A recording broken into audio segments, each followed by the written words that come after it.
এই যে ভাই, আমার একটা রুটি খাইতে দিবেন। আমি না সকাল থেকে কিছু খাই নাই, আমার না অনেক ক্ষুধা লাগছে ভাই, দেন না আমার একটা রুটি।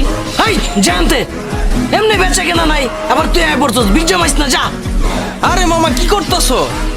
এরকম ফকির মিসকিন গো কি এমনি ভাগায় দেয় নাকি কেউ?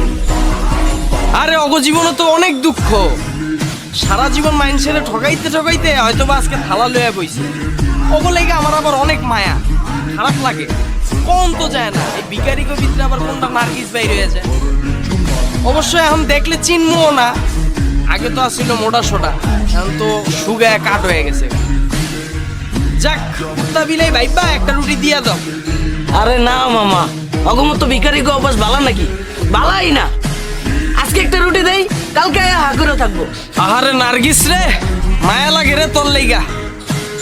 10,000 টাকার চাইনিজ খাওয়াইতাম, আর এখন 10 টাকার রুটিও কপালে জুড়ে না।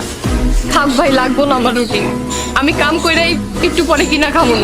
হ্যাঁ জানি তো কি কাম করবি, একটু পরে তো